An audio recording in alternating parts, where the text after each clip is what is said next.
ولا يحصي نعمه العادون ولا يؤدي حقه المجتهدون الذي ليس لصفته حد محدود ولا نعت موجود ولا عجل ممدود فطر الخلائق بقدرته ونشر الرياح برحمته وابتدى بصخور ميدان أرضه الصلاة والسلام على سيد الأشرف الأنبياء والمرسلين وخاتم النبيين ومولانا مقتدانا وهادينا أبي القاسم محمد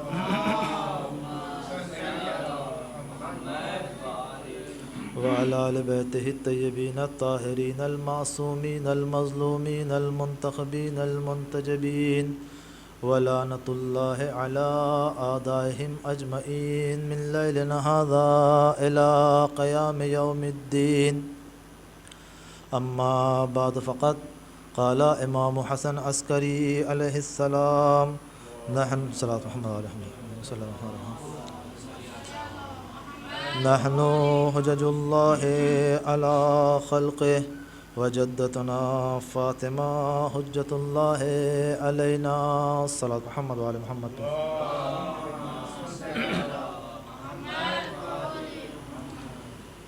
بزرگان محترم، دوستان عزیز، یہ ایام عزائے فاطمی جس میں اللہ نے ہمیں توفیق عطا کی کہ ہم اس میں شریک ہوں اور اہل بیت علیہم السلام کے فضائل و مصائب کو سماعت کریں اور اس کے ذریعے سے جو دنیا کے حالات ہیں یا زندگی کے جو اطوار ہیں، زندگی کا جو طرز ہے، طریقہ ہے، اس کو سیکھیں، اس کو سمجھیں. بہت سارے مسائل چاہے وہ دنیاوی ہوں یا اخروی ہوں، ان مجالس کے صدقے میں حل ہو جاتے ہیں. بہت سارے سوال جو ہمارے ذہنوں میں پیدا ہوتے ہیں، اکثر ایسا ہوتا ہے کہ جب مجلس میں شرکت کرتا ہے انسان تو سوال کا جواب بھی اسے مل جاتا ہے، اور جو اس کے ثواب ہیں وہ احادیث میں بیان کیے گئے کہ اس کے کیا ثواب ہیں اور اس کی کیا افادیت ہے. میں نے جس حدیث کریمہ کو اپنا عنوان کلام قرار دے کر پیش کیا، جس میں ہمارے اور آپ کے 11ویں امام کا ارشاد ہے کہ ہم اللہ کی طرف سے اللہ کی مخلوق پر حجت ہیں اور ہمارے اوپر ہماری جدہ فاطمہ حجت ہیں. کل اس ذیل میں کچھ گفتگو ہوئی تھی کہ حجت کسے کہتے ہیں، حجت کے معنی کیا ہیں. حجت یعنی کسی پر غلبہ پا لینا اپنی دلیل کے ذریعے سے، اپنے برہان کے ذریعے سے، اور اس دلیل و برہان کے ذریعے سے سامنے والے کو شکست دے دینا یا اپنے آپ کو منوا لینا. غلبہ پا لینے کا نام ہی حجت ہے. اہل بیت علیہم السلام کی ذات والا صفات ایک حجت ہے اپنے بندگان، اللہ کے بندوں پر. اللہ نے کیوں بھیجا؟ تاکہ انسان ان سے ہدایت حاصل کرے، ان سے ہدایت حاصل کر کے گمراہ نہ ہو جائے. جب ہدایت حاصل کرے گا، ان کی تعلیمات پر عمل کرے گا تو انسان کو کامیابی حاصل ہوگی. اس لیے اللہ نے اہل بیت علیہم السلام کو ہماری ہدایت کے لیے بھیجا.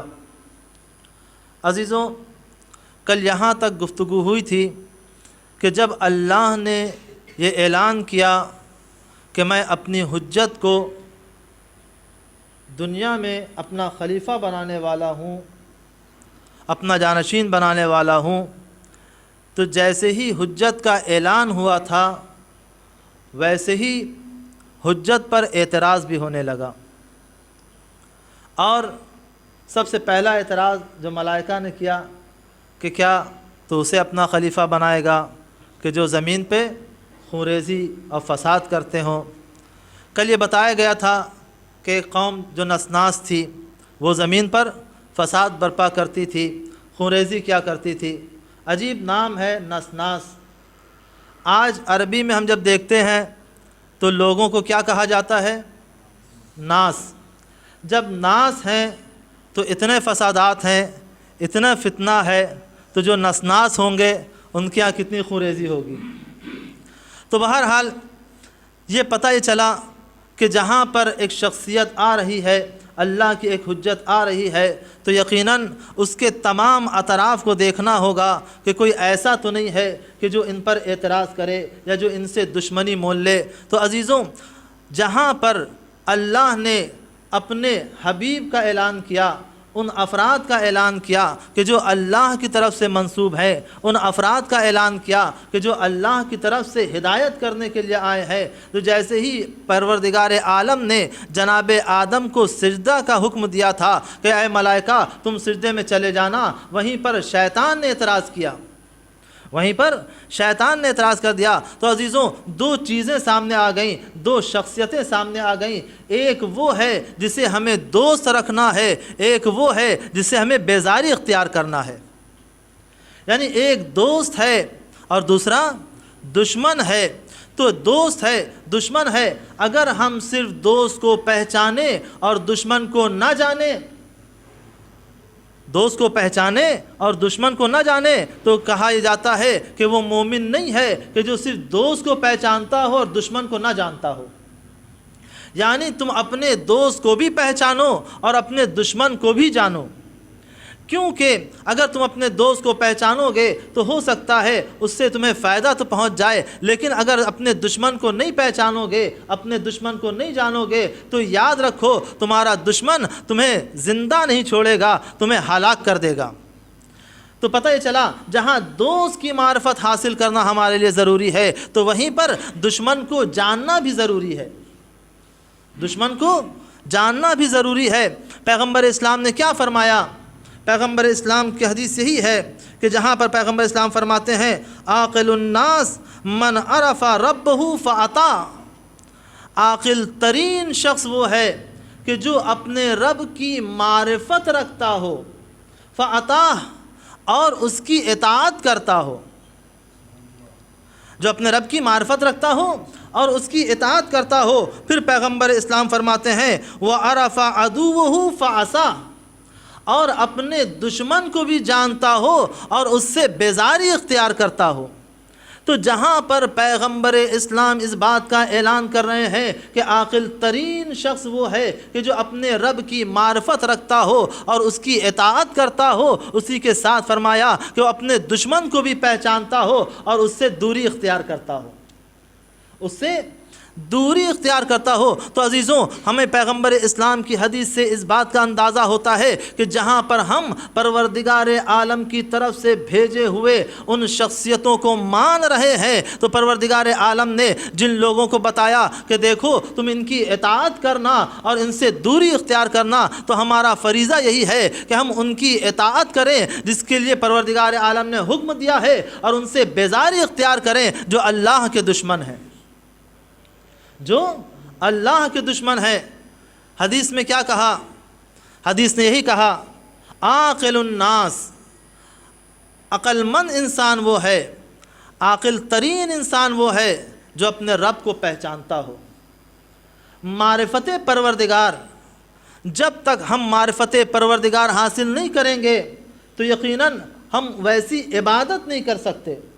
جتنی معرفت حاصل ہوگی ویسے ہی عبادت کا طریقہ بدلے گا، ویسے ہی عبادت کا سلیقہ بدلے گا، ویسے ہی عبادت کا مزاج بدلے گا۔ ویسے ہی عبادت کا مزاج بدلے گا۔ ہم جب نماز پڑھتے ہیں، ہم جب کوئی عبادت کرتے ہیں تو ہمارا طریقہ کچھ اور ہوتا ہے، لیکن علماء کرام جب عبادت کرتے ہیں تو ان کا طریقہ کچھ اور ہوتا ہے، جب ائمہ عبادت کرتے ہیں تو ان کا سلیقہ و طریقہ کچھ اور ہوتا ہے۔ کیونکہ جہاں پر جیسی معرفت ہوتی ہے ویسے ہی اطاعت ہوتی ہے۔ تو پہلی چیز یہ ہے کہ اپنے رب کو پہچانا جائے اور اس کی اطاعت کی جائے۔ جب اطاعت کا حکم آیا تو ہو سکتا ہے ہم یہ سوچیں، کبھی ذہن انسانی میں یہ فکر آتی ہے کہ بہت ساری چیزیں ایسی ہیں کہ جس کے بارے میں ہمیں نہیں پتہ، ہمیں نہیں معلوم، لیکن حکم اطاعت ہے، حکم پروردگار ہے کہ اطاعت کی جائے۔ جب حکم ہے، ہمیں نہیں معلوم ہے تو ہم اطاعت کریں یا نہ کریں، ہم اس عمل کو انجام دیں یا نہ دیں۔ تو ضروری نہیں ہے کہ ہم تمام چیزوں کو جان لیں یا تمام چیزوں کو جانتے ہیں، نہیں، بہت سی چیزیں ہیں جس کی وجوہات ہمیں نہیں پتہ، جس کا سبب ہمیں نہیں معلوم، جس کی علت سے ہم واقف نہیں ہیں، لیکن حکم پروردگار ہے اس لیے ہم انجام دیں، اس لیے ہم انجام دیں۔ کہا نماز پڑھو، نماز پڑھو۔ انسان نے نماز پڑھنا شروع کی کہ اللہ کا حکم ہے۔ اب آپ اس میں جتنا دقیق تر ہوتے جائیں گے، اگر تم نماز پڑھ رہے ہو تو تمہارے لیے بہتر یہ ہے کہ تم جماعت کے ساتھ نماز پڑھو، اس میں بہت زیادہ ثواب ہے۔ کیونکہ ہمیں حکمت نہیں پتہ کہ جماعت کا کتنا زیادہ ثواب ہے۔ احادیث میں بیان کر دیا گیا کہ جتنے افراد زیادہ ہوتے جاتے ہیں اتنا ثواب بڑھتا جاتا ہے، اور اگر 10 افراد سے زیادہ لوگ جماعت میں ہو جائیں تو پروردگار عالم کا حکم یہ ہوتا ہے کہ اے فرشتوں، تم اپنے قلم کو اٹھا لو اور انہیں بے شمار ثواب دو، انہیں بے شمار ثواب دو۔ تو ہم حکمت سے واقف نہیں ہیں، لیکن حکم ہے اس لیے ہم اطاعت کر رہے ہیں۔ نماز کا حکم آیا، ہم نماز پڑھیں، روزے کا حکم آیا، ہم روزہ رکھیں، حج کا حکم آیا، ہم حج کو جائیں، خمس و زکوٰۃ کا حکم آیا، ہم خمس و زکوٰۃ نکالیں، کیونکہ ہمیں اس کی علت اس طریقے سے نہیں معلوم کہ جس کی حکمت پروردگار کو معلوم ہے۔ اگرچہ اس کا حکم ہے تو کیا حکم دیا گیا، پیغمبر نے کیا فرمایا کہ اپنے رب کو پہچانو اور اس کی اطاعت کرو۔ تو ہمارے لیے ضروری یہ ہے کہ جو حکم آ جائے ہم اس کی اطاعت کریں۔ عاقل الناس، عقل ترین انسان وہ ہے جو اپنے رب کو پہچانے اور اس کی اطاعت کرے۔ اسی کے ساتھ اپنے دشمن کو پہچانو اور اس سے دوری اختیار کرو۔ ایک لفظ ہے عقل کا یہاں پر، کیوں؟ اس لیے کہ عقل فیصلہ کرنے والی ہے کہ تم کو کس کی اطاعت کرنا ہے اور کس سے دوری اختیار کرنا ہے۔ لیکن جب یہ کہا گیا کہ اپنے دشمن کو پہچانو اور اسے دوری اختیار کرو، تو عزیزوں ہم جب دیکھتے ہیں قرآن کریم میں، تو قرآن کریم میں جہاں پہ ہر موضوع پہ بہت ساری آیتیں بیان کی گئی ہیں، قیامت کے بارے میں ہے اور نماز، روزہ، حج، خمس زکوٰۃ ساری چیزوں کے بارے میں ہے، وہیں پر جب دشمن کے بارے میں بیان کرنا شروع کیا قرآن نے، تو جہاں پر یہ بیان کیا جاتا ہے کہ قرآن میں کتنی آیتیں ہیں، جو مشہور یہ ہے کہ 6666، اگرچہ مختلف اعداد ہیں اس کے، اتنی آیتوں کے باوجود 1500 آیتیں صرف دشمن کے عنوان سے بیان کی گئی ہیں۔ 1500 آیتیں صرف دشمن کے عنوان سے بیان کی گئی ہیں۔ بہت سارے سورے ہیں، سورہ واقعات ہے، سورہ رحمان ہے، سورہ تغابن ہے، سورہ ممتحنہ ہے، سورہ حاقہ ہے، اور بہت سارے سوروں میں دشمن کے بارے میں بیان کیا گیا ہے۔ خود سورہ منافقون ہے، اور سب سے بڑا سورہ، سب سے بڑا نہیں بلکہ ایک سورہ ایسا ہے کہ جس کا نام ہی برات رکھ دیا گیا، سورہ برات ہے، جس سے بسم اللہ کو ہٹا لیا گیا۔ تو 1500 آیتیں جب یہ بیان کی گئی کہ دشمن کے بارے میں، تو اس کا مطلب یہ ہے کہ اگر کسی ایک موضوع پر ایک آیت آ جائے تو عزیزوں وہ موضوع اہمیت کا حامل ہوتا ہے۔ تو جس موضوع پہ 1500 آیتیں آئی ہوں وہ موضوع کتنا اہمیت کا حامل ہوگا۔ صلوات محمد وعلی محمد پہ۔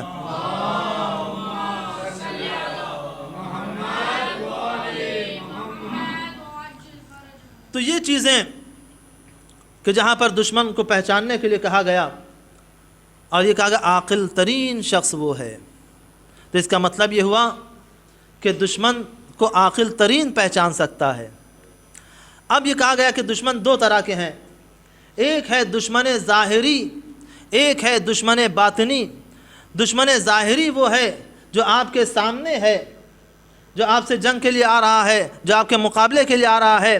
اور دشمن باطنی وہ ہے جو آپ کے سامنے نہیں ہے بلکہ آپ سے پوشیدہ ہے، آپ سے پوشیدہ ہے، وہ آپ کے سامنے نہیں ہے. تو عزیزوں، جہاں پر دشمن باطنی ہے اور وہ پوشیدہ ہے اور وہ سامنے نہیں آ سکتا، تو اس کا مطلب یہ ہے صلی محمد علیہ محمد پہ.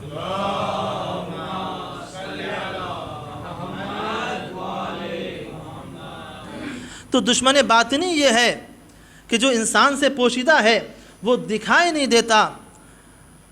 اور ایسا دشمن ہے یہ کہ جس کے لیے کہا یہ گیا کہ دیکھو یہ سب سے سخت ترین دشمن ہے تمہارا، اور وہ ہے تمہارا نفس.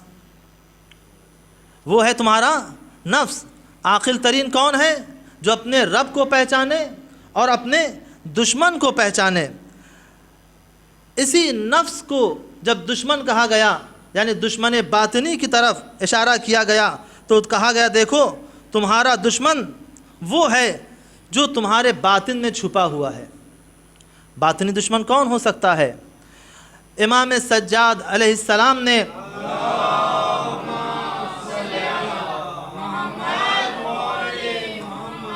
صحیفہ سجادیہ میں 40 دشمن باطل کے نام گنائے ہیں کہ 40 دشمن ایسے ہیں جو تمہارے باطن میں چھپے ہوئے ہیں. اللہ اکبر. 40 دشمن باطن جو تمہارے باطن میں چھپے ہوئے ہیں. اور اس کے لیے امام سجاد پروردگار عالم سے دعا کرتے ہیں کہ پروردگار ہمیں دور کر دے ہمارے ان دشمنوں سے. امام نے کیا فرمایا؟ کہا ہے جان الحرسا، پروردگار ہمیں حرص کی طغیانی سے دور کر دے. لالچ ہماری دشمن ہے، غضب ہماری دشمن ہے، حسد ہماری دشمن ہے، اور صبر نہ کرنا، بے صبری ہماری دشمن ہے، اور قناعت نہ کرنا یہ ہماری دشمن ہے. کم اخلاق کو اپنانا، بد اخلاقی کرنا یہ ہماری دشمن ہے. اور انسان شہوت کا پجاری ہو جائے، جب شہوت کا پجاری ہو جاتا ہے تو یہ شہوت انسان کی دشمن ہے. اور اسی طریقے سے ہوا و ہوس کے تابع ہو جانا یہ انسان کا دشمن ہے. اور ہدایت پانے کا راستہ جب موجود ہو اور انسان منحرف ہو رہا ہو تو یہ منحرف ہو جانا جو انسان کو منحرف کر رہا ہے یہ نفس، وہ انسان کا دشمن ہے. اسی طریقے سے باطل کو ترجیح دینا، حق کو چھپا دینا یہ انسان کا دشمن ہے. اور ضعیفوں پر ظلم کرنا یہ انسان کا دشمن ہے. اور مالداروں کی خیرخواہی چاہنا، مالداروں کی تعریف کرنا، بے جا تعریف کرنا یہ انسان کا دشمن ہے. اسی طریقے سے مولا فرماتے ہیں کہ جب کوئی انسان کسی پر احسان کرے اور جب احسان کیا جائے اور جس پر احسان کیا جائے وہ شکر ادا نہ کرے تو یہ ہے انسان کا دشمن. یہ تمام کی تمام چیزیں، 40 چیزوں کو امام سجاد نے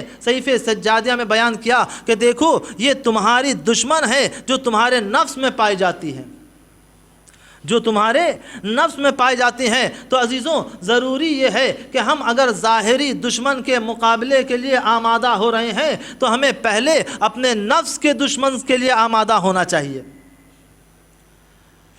اپنے نفس میں جو انسان کا نفس دشمن ہے. اور آپ دیکھیں جتنے بھی فساد برپا ہوتے ہیں سب سے پہلا قدم یہ نفس کا ہوتا ہے کہ انسان اپنے نفس کے ذریعے سے فساد برپا کرتا ہے. اگر انسان کے اندر حسد پایا جاتا ہے تو کیا کہا گیا کہ حسد میں جو حسد کرتا ہے اسے کوئی فائدہ نہیں ہو سکتا. اور حسد اس حد تک پہنچ جاتا ہے کہ انسان یہ چاہتا ہے کہ ہم نابود ہو جائیں اور سامنے والا بھی نابود ہو جائے، سامنے والا بھی نابود ہو جائے، ختم ہو جائے. آپ نے سنا ہے کہ ایک شخص تھا جس نے ایک بچے کی پرورش کی، اسے پال پوس کے بڑا کیا، اور جب بڑا کر دیا تو وہ شخص جو کاروبار کرتا تھا اسی کا پڑوس وہی کاروبار کرتا تھا. عام طور سے حسد ایسی چیزوں میں ہوتا ہے کہ جب انسان وہی بزنس کر رہا ہو یا اسی طریقے سے جو ہم جنس اعتبار سے ہوتا ہے. اس نے یہ کہا، جس نے اس بچے کو پال پوس کے بڑا کیا تھا، کہا دیکھو میں نے تمہیں پال پوس کے بڑا کیا ہے اور جوان کر دیا، میں تم سے ایک کام چاہتا ہوں کہا کیا کام ہے؟ کہا تم مجھے قتل کر دو، تم مجھے قتل کر دو۔ کہا کیوں؟ کہا میں نے یہ چاہا کہ جو میرا پڑوسی ہے وہ ہر حال پہ مجھ سے آگے بڑھتا جا رہا ہے، میں نے بہت چاہا کہ اس کو شکست دے دوں، لیکن ابھی تک میں اسے شکست نہیں دے پایا ہوں۔ میں چاہتا ہوں کہ اسے شکست دے دوں، لیکن اب میں دیکھ رہا ہوں کہ میں اسے شکست نہیں دے سکتا۔ تم مجھے قتل کر دو اور مجھے قتل کر کے اس کے چھت پہ ڈال دینا۔ جب پولیس آئے گی اور سارا مقدمہ ہوگا اور وہ پھنس جائے گا تو اس کی شکست ہو جائے گی۔ تو حسد انسان کو یہاں تک پہنچا دیتا ہے کہ حاسد کو کوئی فائدہ نہیں ہوتا۔ بہرحال جب بہت ساری منتیں مراد کی اس شخص نے، تو اس انسان نے، اس جوان نے وہی کام کیا، اس کو قتل کر کے اس کی چھت پہ ڈال دیا۔ جب ڈال دیا پھر سارے مقدمات اور کیس اور یہ وہ ساری چیزیں، اب یہاں پر وہ جوان کا نفس اسے ملامت کرتا ہے کہ تم نے ایک بے گناہ کو اس طریقے سے پھنسا دیا جسے کہا جائے کہ اس کا بھی گناہ تمہارے سر پہ آئے گا۔ یہ جاتا ہے اور جانے کے بعد پیشی دیتا ہے اور بتاتا ہے حقیقت کیا ہے۔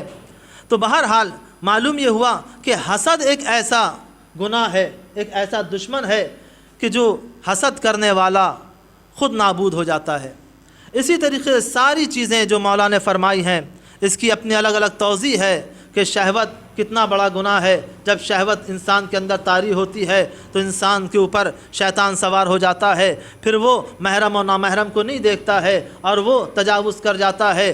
جھوٹ بولنا ہے تو انسان یہ نہیں دیکھتا کہ میں کہاں ہوں، کہاں پر بیٹھا ہوں، کیا کر رہا ہوں۔ جب اس کے اوپر نفس کا غلبہ ہوتا ہے تو انسان جھوٹ بولنے لگتا ہے۔ اور یہ ساری چیزیں تو دو دشمن ہمارے سامنے ہو گئے، ایک دشمن ظاہری ہے، ایک دشمن باطنی ہے۔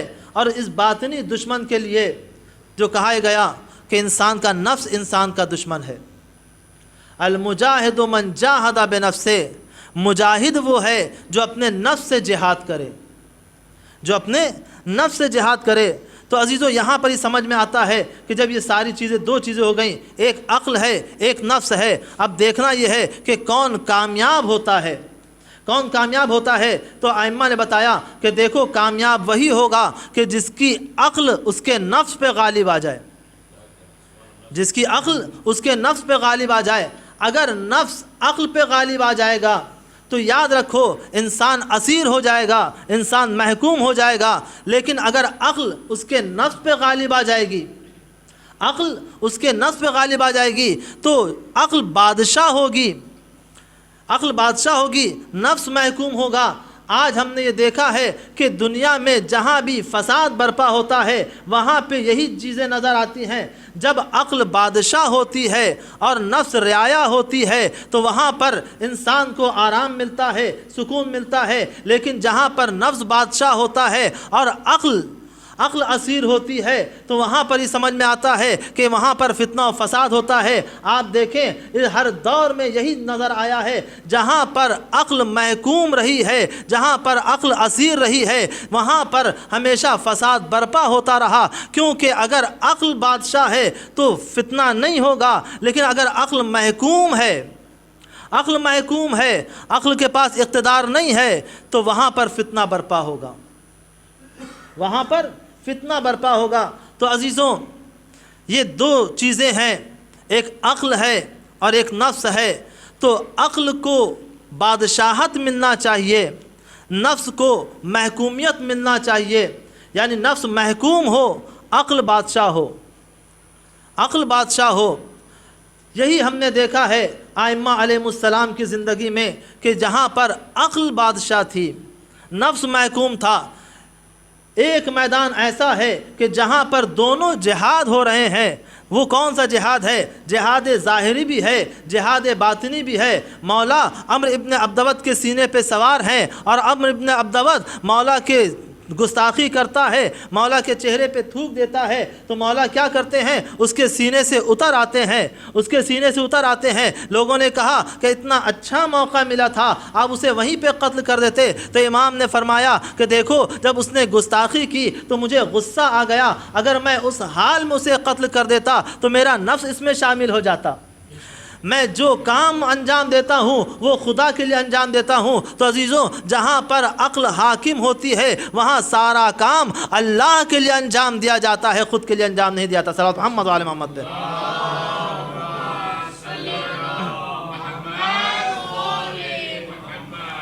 تو عقل کو حاکم ہونا ہے کہ من عرف ربہ فاطاع، جو اپنے رب کو پہچانے اور اس کی اطاعت کرے۔ اور دوسری چیز کیا تھی کہ جو اپنے دشمن کو پہچانے اور اس سے دوری اختیار کرے، اس سے دوری اختیار کرے۔ دشمن ظاہری اور دشمن باطنی، قرآن نے جب بہت سارے دشمنوں کو گنانا شروع کیا تو یہی کہا کہ دیکھو تمہارا دشمن کون ہے؟ کہا تمہارا دشمن شیطان ہے، لکم عدو مبین، وہ تمہارا کھلا ہوا دشمن ہے، ہر اعتبار سے تمہیں وہ بہکائے گا، کیونکہ اس نے قسم کھائی ہے، اس نے قسم کھائی ہے کہ میں تیرے بندوں کو بہکاؤں گا۔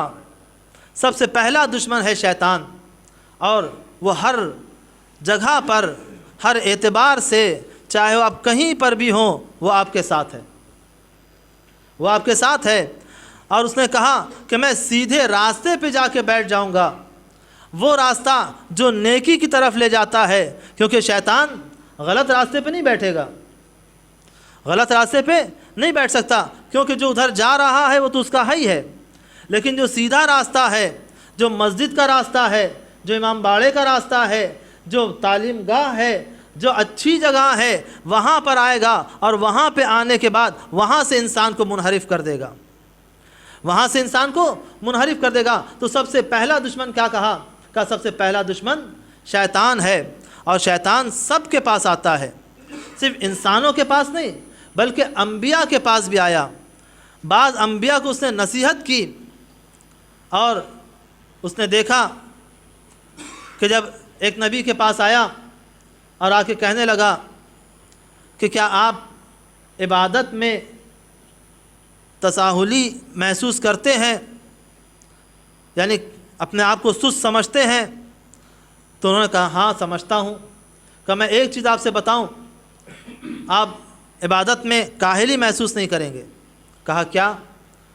کہا آپ شکم پر ہو کے غذا نہ کھائیں، یعنی پیٹ بھر کے غذا نہ کھائیں۔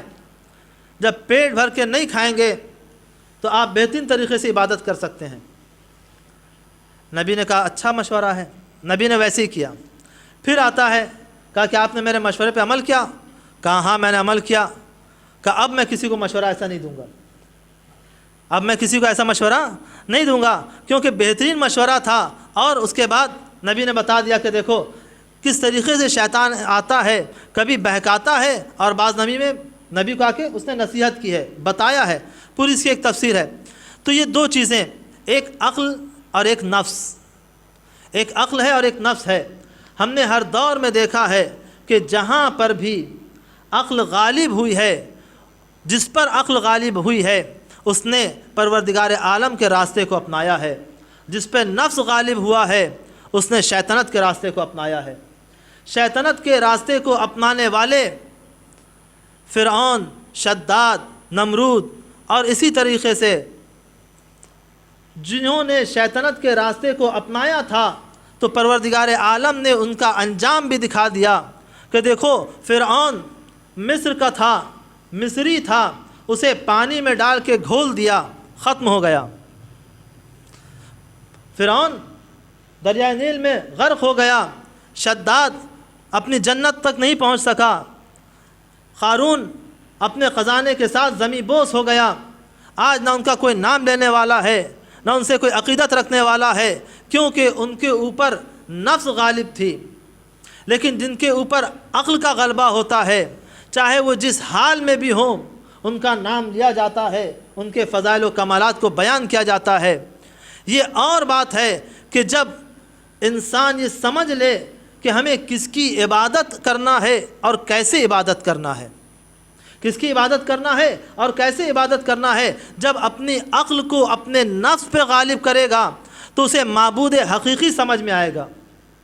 اسے معبود حقیقی سمجھ میں آئے گا۔ یہ کیسے؟ یہ اس طریقے سے کہ جیسے ساحران فرعون کو وہ جادوگر جو فرعون کے دربار میں تھے انہوں نے معبود حقیقی کو سمجھ لیا تھا، جہاں پر فرعون نے ان جادوگروں کو بلایا تھا، اور اس لیے بلایا تھا کہ دیکھو جب موسیٰ آئیں گے تو تم اپنا جادو دکھانا، اور جب جادو دکھاؤ گے تو ایسا جادو دکھانا کہ موسیٰ مرعوب ہو جائیں، موسیٰ ڈر جائیں، موسیٰ خوفزدہ ہو جائیں، موسیٰ ہماری طاقت کا اندازہ لگا لیں کہ ہم کتنے بڑے طاقتور ہیں۔ اور جب جناب موسیٰ آئے ہیں اور ان جادوگروں نے اپنا جادو پیش کرنا شروع کیا تو حکم پروردگار یہ ہوا، اے موسیٰ تم اپنے عصے کو پھینک دو۔ جیسے ہی جناب موسیٰ نے اپنے عصے کو پھینکا ہے تو عصا اژدہا بن گیا، اور وہ جادوگر جو رسی پھینک کر سانپ بنا رہے تھے ان تمام سپولوں کو یہ عصا نگل گیا۔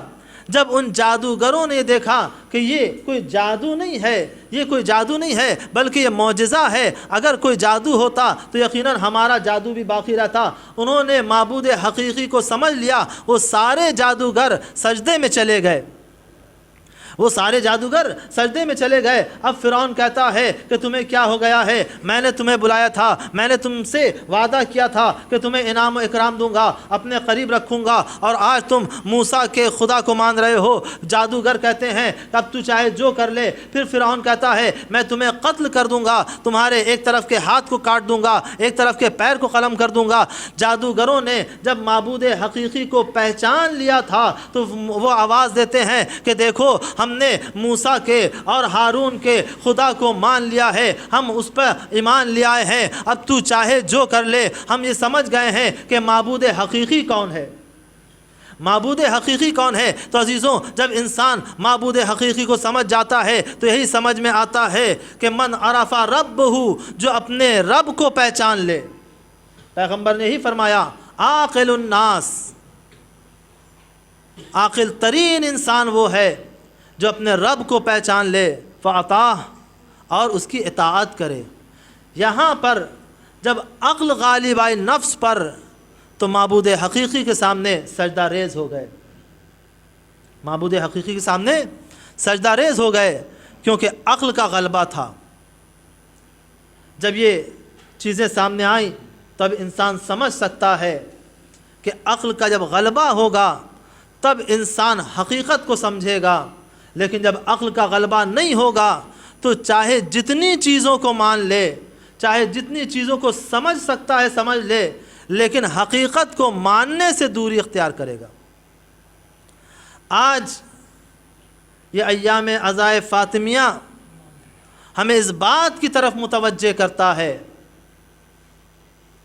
کہ اس کی اہمیت کیا ہے، اس کی منزلت کیا ہے۔ اگر ہم غور کریں تو یقیناً ہم یہ دیکھتے ہیں کہ اس کی عظمت اور اس کی منزلت کیا ہے۔ یہ ایام عزائے فاطمیہ عاشوراء سے کم نہیں ہے، عاشوراء سے کم نہیں ہے۔ جب ہم عاشور مناتے ہیں اور پوری دنیا میں عاشور منایا جاتا ہے، آپ نے دیکھا کہ پوری دنیا میں عاشور منایا جاتا ہے، چاہے وہ مسلمان ہو یا غیر مسلمان، ہر جگہ جلوس، مجلس، ماتم، ساری چیزیں ہوتی ہیں۔ وہ افراد جو امام حسین علیہ السلام کے دین پر نہیں ہیں لیکن وہ امام حسین علیہ السلام سے عقیدت رکھتے ہیں، آپ نے دیکھا کہ زیارت پہ بھی جاتے ہیں، اور بزرگ افراد جو پڑھے لکھے افراد ہوتے ہیں وہ بھی ان امام حسین علیہ السلام کی تعریف کرتے ہیں، اور اپنے مقصد حیات کو یہ بتاتے ہیں کہ آج ہمارے پاس جو کامیابیاں ہیں وہ امام حسین علیہ السلام کی قربانی کی وجہ سے ہے، اس بات کا اقرار بھی کرتے ہیں۔ اس کے علاوہ عاشور منایا جاتا ہے، عقیدت بتائی جاتی ہے، لوگ تعریف کرتے ہیں، لوگ فضیلت بیان کرتے ہیں، اور تعریف اس حد تک ہوتی ہے، کہاں تک بیان کیا جاتا ہے، یا وہ انقلاب کو بتاتے ہیں کہ ہم نے اپنا انقلاب ان کے ذریعے کامیاب کیا، ہم نے کربلا کو دیکھا اور ہم نے ان کی سیرت کو اپنایا، اس لیے ہم بھی کامیاب ہو گئے، اس لیے ہم بھی کامیاب ہو گئے۔ تو امام حسین علیہ السلام کے اس حصے کو دیکھا جاتا ہے جو حصہ انقلابی تھا، جو حصہ حماسی تھا، اور اسی اعتبار سے انسان انہیں اپناتا ہے، ان کی فضیلت بیان کرتا ہے، ان کی تعریف کرتا ہے اور یہاں تک اپنا لیتا ہے۔ لیکن عزیزوں یہ بتائیں، کیا وہ افراد امام حسین علیہ السلام کے دین کو بھی اپناتے ہیں؟ کیا دین کو اپناتے ہیں؟ کہا نہیں، دین کو نہیں اپناتے، بلکہ امام حسین علیہ السلام کو مانتے ہیں، ان سے عقیدت رکھتے ہیں۔ تو ان سے عقیدت رکھتے ہیں لیکن ان کے دین سے عقیدت نہیں رکھتے۔ اگر دین سے عقیدت رکھتے تو اسی دین کو اپنا لیتے، جیسے کہ بہت سارے افراد نے اپنایا ہے، لیکن اکثریت یہ ہے۔ اسی طریقے سے خود مولا کائنات کی ذات والا صفات بھی ہے۔ آپ دیکھیں، ہر انسان مولا کائنات کے فضائل بیان کر رہا ہے، اور اس طریقے سے فضائل بیان کر رہا ہے کہ ہم سے زیادہ فضائل جانتا ہے، وہ ہر کچھ بیان کر رہا ہے۔ مولا بھی کہہ رہا ہے، یا علی مدد بھی کہہ رہا ہے، اور تمام فضیلتوں کو مان بھی رہا ہے، اور اس طریقے سے فضیلت کو بیان کر رہا ہے کہ ساری کتابیں لکھنے کے بعد ایک جملہ لکھتا ہے، وہ کیا؟ کہ الحمدللہ الذی جعل المفضول علی الفاضل۔ جہاں پر اس نے مولا کائنات کو یہ کہا کہ یہ مولا کائنات ہیں، یہ فاتح خیبر و خندق ہیں، یہ قسیم النار والجنہ ہیں، یہ فلاں ہیں، یہ فلاں ہیں، تمام تعریفیں بیان کر دیں، لیکن لاسٹ آخر میں جو جملہ سامنے آیا وہ کیا؟ کہ تمام تعریف اس اللہ کے لیے کہ جس نے مفضول کو فاضل پر فضیلت دے دی، مفضول کو فاضل پر فضیلت دے دی۔ تو اس کا مقصد کیا ہے؟ اس کا مطلب کیا ہے؟ یہ وہی دو دشمن جو انسان کے اندر پایا جاتا ہے، ایک عقل ہے، ایک نفس ہے۔ اگر ہم یہ کہیں کہ ہمارے پاس پیسہ ہو، ہم کسی دکان پہ جائیں اور جانے کے بعد کہیں یہ سب سے اچھی چیز ہے، اور اتنا پیسہ ہے ہمارے پاس کہ ہم اس کو خرید سکتے ہیں، یا ہمیں کوئی چیز پسند آ جائے، ہمارے پاس اتنا پیسہ ہے کہ ہم اس چیز کو خرید سکتے ہیں، تو عقل یہ کہتی ہے کہ جب جو اچھی چیز جو ہے اور تمہارے پاس اتنی وسعت پائی جاتی ہے، استطاعت پائی جاتی ہے کہ تم سب سے اچھی چیز کو خرید لو، تو عقل بھی یہی کہتی ہے کہ انسان اسی چیز کو خریدے گا، کیونکہ انسان کے اندر اتنی استطاعت پائی جا رہی ہے، بغیر کسی مجبوری کے انسان اس چیز کو خرید سکتا ہے۔ تو عقل یہی کہے گی کہ انسان اس چیز کو اپنا لے، انسان اس چیز کو اپنا لے۔ لیکن اس کے باوجود اگر انسان کسی ایسی چیز کو اپنائے جو اس کے لیے ویسی نہ ہو، جو سب سے اچھی ہو، تو انسان کو کیا کہا جائے گا؟ کہا کہ دیکھو اس کے پاس عقل تو ہے لیکن یہ عقل کا استعمال نہیں کر سکتا، یا اگر عقل ہے تو اس کے عقل پر اس کا نفس غالب ہے، اس کی عقل پر اس کا نفس غالب ہے۔ تو عزیزوں ہم یہی دیکھتے ہیں کہ وہ افراد جو امام حسین علیہ السلام کی تعریف کر رہے ہیں، جو افراد امام حسین علیہ السلام سے عقیدت رکھتے ہیں اور اس کے بعد بہت سارے اشعار پڑھتے ہیں، نوحہ پڑھتے ہیں، مجلسیں پڑھتے ہیں، اور ہمارے درمیان بھی انہیں بہت اچھے عزت و احترام سے بلایا بھی جاتا ہے، اگر ہم یہ کہنا چاہتے ہیں کہ اگر انہیں امام حسین علیہ السلام سے اتنی عقیدت ہے تو وہ دین حسین کو نہیں اپناتے، دین حسین کو نہیں اپناتے۔ وہ افراد جو مولا کائنات سے عقیدت رکھتے ہیں، جہاں پر تمام تعریفیں مولا کائنات کی بیان کی جاتی ہے، اگر وہ مولا کائنات سے عقیدت رکھتے ہیں تو یقیناً ضروری یہ ہوتا کہ جہاں پہ مولا کائنات کو افضل سمجھا جا رہا ہے تو وہاں پہ مولا کائنات کے دین کو بھی افضل سمجھا جائے، اس دین پہ بھی عقیدہ رکھا جائے جو علی کا عقیدہ تھا۔ جناب فاطمہ الزہرا سلام اللہ علیہا کی ذات والا صفات یہ ہے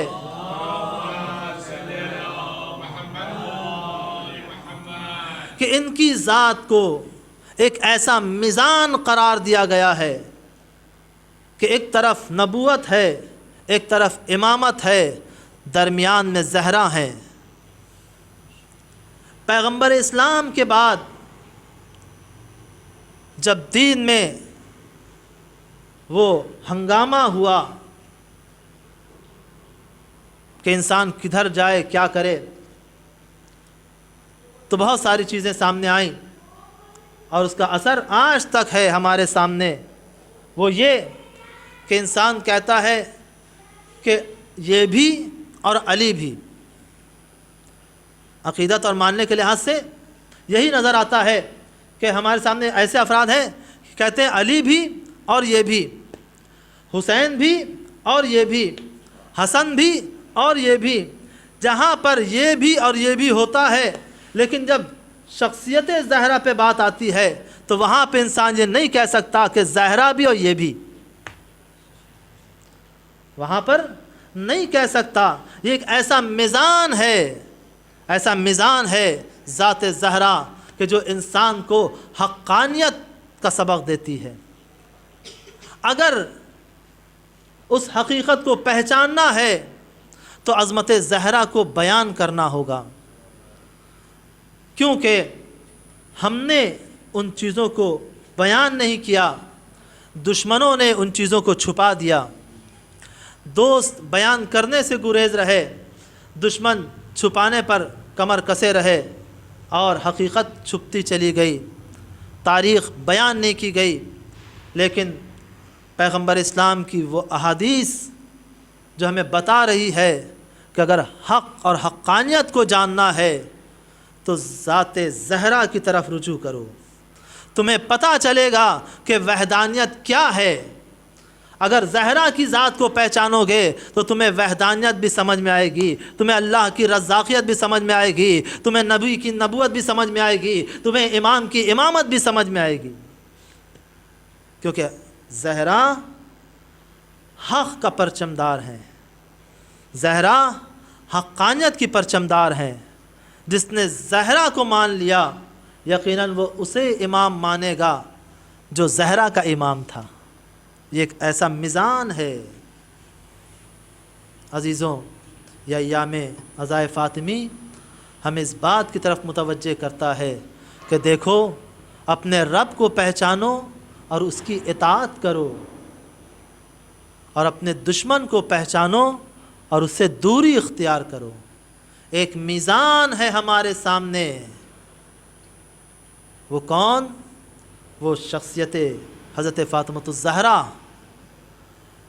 کہ جنہیں دیکھو انہوں نے کسے امام مانا ہے، انہوں نے کس کا دفاع کیا ہے، تو ہمیں سمجھ میں آئے گا کہ بعد رسول سیدہ پر جو ظلم ہوا ہے، اور وہ ظلم جو ہم بیان کرتے ہیں اور بیان کر کے ویسا گریہ تو نہیں کرتے ہیں جو حق ہے، لیکن گریہ کرتے ہیں، اس گریے کا حق اس وقت ادا ہو سکتا ہے کہ جب ہم عظمت زہرا کو سمجھ سکیں کہ ان کی عظمت کیا ہے، پھر اس کے بعد ان کے حق کو سمجھیں، اور اس کے بعد جب ہم اس ظلم کو دیکھیں گے کہ جو ان پر ہوا ہے، تب ہمیں اس بات کا اندازہ ہوگا کہ جناب سیدہ پر کتنا عظیم ظلم کا پہاڑ توڑا گیا ہے۔ اگر اس ظلم کے پہاڑ کو ہم سمجھ جائیں تو اس کے سمجھنے کے لیے زہرا کا یہ مرثیہ کافی ہے کہ جہاں پہ زہرا آواز دے رہی ہیں صبت علیہ مصائب لا نہا صبت الایام سرنا لیالیا، اے بابا آپ کے بعد مجھ پر وہ ظلم ڈھائے گئے کہ اگر وہ دن کی روشنی پہ پڑتے تو رات کی تاریکی میں بدل جاتے۔ اللہ اکبر۔ آپ جانتے ہیں زہرا پہ کیا ظلم ہوا ہے؟ ادھر پیغمبر اسلام کی آنکھ بند ہوئی ہے اور جناب زہرا کبھی قبر رسول پہ آتی ہیں اور گریہ کرتی ہیں، اور جب گریہ کرتی ہیں تو لوگ آ کے علی سے کہتے ہیں علی زہرا سے کہو کہ وہ رات کو رو لیا کرے یا دن میں رو لیا کریں، وہ رات میں روتی ہیں تو ہمارے آرام میں خلل ہوتا ہے۔ اللہ اکبر۔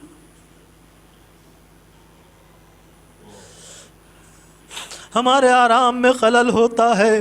اللہ اللہ، اس کے بعد وہ وقت آتا ہے کہ جب امام دیکھ رہے ہیں کہ زہرا قبر پیغمبر پہ جاتی ہے، گریا کرتی ہے اور اس جگہ پر دھوپ ہوتی ہے، اس کے لیے امام نے ایک درخت وہاں پہ لگایا جو درخت سایہ کیا کرتا تھا۔ ہاں عزاداروں، اس درخت کو کاٹ دیا گیا، اس درخت کو کاٹ دیا گیا جس درخت کے سائے میں زہرا اپنے بابا کو یاد کر کے گریا کرا کرتی تھی۔ اس کے بعد امام نے ایک بیت الحزن تیار کیا کہ اے زہرا، یہ بیت الحزن ہے، یہ غم کا گھر ہے، آپ اس میں گریا کریں۔ اللہ اکبر۔ زہرا کہتی ہیں اے علی، ان سے کہہ دو، ان سے کہہ دو اب انہیں زیادہ اذیت نہیں ہوا کرے گی، اب زہرا بس کچھ دن کی مہمان ہے۔ اللہ اللہ، کتنا ظلم ڈھایا گیا اور کس کس طریقے سے وہ وقت آتا ہے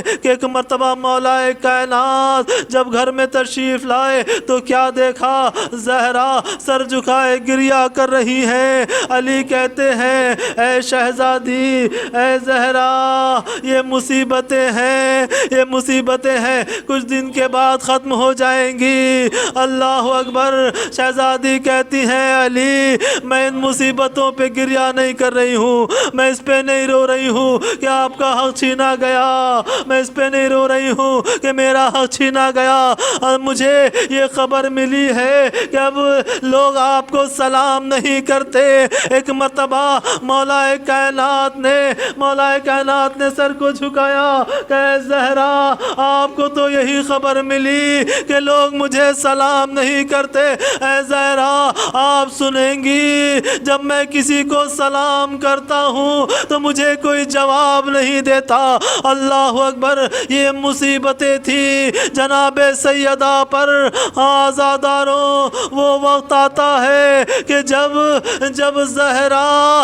زہرا علی سے وصیت کر رہی ہے، اے علی اب ان سے کہہ دینا کہ زہرا زیادہ دن کی مہمان نہیں ہے، اور وصیت میں عجیب وصیت ہے، ایسا ظلم ہے کہ وصیت سے بھی ظلم نظر آ رہا ہے۔ یا علی غسلنی لیلا، یا علی کفنی لیلا، یا علی دفنی لیلا، اے علی مجھے رات کی تاریکی میں غسل دیجیے گا، اے علی مجھے رات کی تاریکی میں کفن پہنائیے گا، اے علی مجھے رات کی تاریکی میں دفن کیجیے گا۔ آزاداروں، یہ کیسا ظلم ہوا کہ زہرا کو یہ برداشت نہ ہوا کہ جس نے میرے محسن کو شہید کیا ہے وہ ہمارے جنازے میں آئے۔ اللہ اکبر۔ وہ وقت آتا ہے کہ جب علی غسل دے رہے ہیں اور غسل دیتے دیتے ایک مرتبہ علی کی چیخ بلند ہوئی۔ کسی نے پوچھا مولا آپ تو ایسے مجاہد ہیں کہ آپ نے کبھی اس طریقے کی چیخ نہ تھی۔ اللہ اکبر۔ عزیزوں، وہ وقت آیا، پوچھا گیا کہ علی کون سی مصیبت آ گئی؟ کہاں مصیبت یہ ہے کہ جب میں زہرا کو غسل دے رہا تھا تو میں نے دیکھا زہرا کی پسلیاں چور ہو گئی تھی، زہرا کے پہلو شکستہ تھے۔ آزاداروں، یہ مصیبت تھی علی کے لیے، جس کے بعد علی ہمیشہ زہرا کو یاد کیا کرتے تھے اور گریا کیا کرتے تھے، اور اس کے بعد یہ کہتے تھے یا رسول اللہ، آپ نے جو امانت دی تھی میں اسے ویسا نہ لوٹا سکا۔ لعنت اللہ القوم الظالمین۔